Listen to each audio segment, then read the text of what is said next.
চায় এই শাহজাদপুরে এবং বাংলাদেশকে যারা আর সন্ত্রাসের নৈরাজ্যের দেশ হিসেবে দেখতে চায় না, এই শাহজাদপুরের তরুণদের মাদকের করাল ছোবলে যারা আর ডুবে যেতে দেখতে চায় না, এই শাহজাদপুরে যারা আর চাঁদাবাজি দেখতে চায় না, এই শাহজাদপুরে যারা একটি পরিবার, একটি দল এবং একজন দুইজন মানুষের দুঃশাসন আর দেখতে চায় না, এই শাহজাদপুরকে যারা কারো বাবার দেশ হিসেবে দেখতে চায় না, দেখতে চায় জনগণের দেশ হিসেবে, সেই শাহজাদপুরের ঐক্যবদ্ধ মানুষকে নিয়ে, ছাত্র, কৃষক, শ্রমিক জনতাকে নিয়ে আজ আমরা যে দৃঢ় প্রত্যয় নিয়ে সমবেত হয়েছি, সেই আগামী দিনের নেতৃত্ব দিবে এই বৈষম্য বিরোধী ছাত্র আন্দোলনের নেতারা।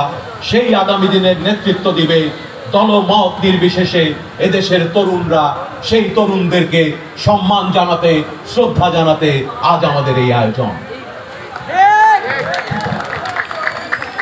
এখন যৌবন যার, মিছিলে যাবার তার শ্রেষ্ঠ সময়।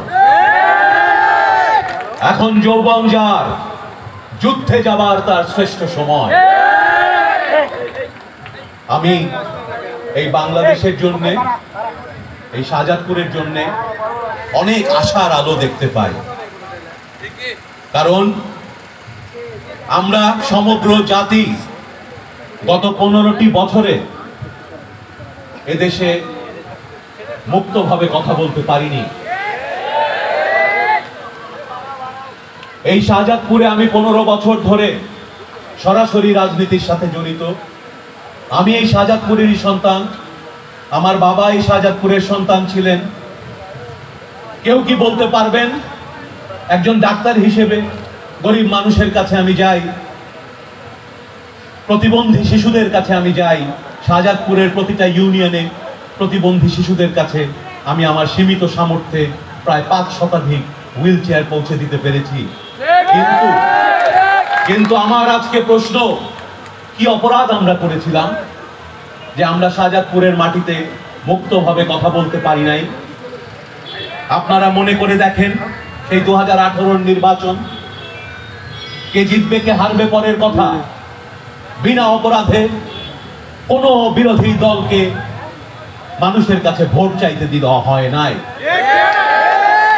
আমাদের অধিকার বঞ্চিত করা হয়েছে। আপনারা আজকে যে 33 বছরের যুবক, আজকের সেই 33 বছরের যুবক কষ্ট করে লেখাপড়া করেছে, হয়তো সে আজকে চাকরি করে, বিয়ে করেছে,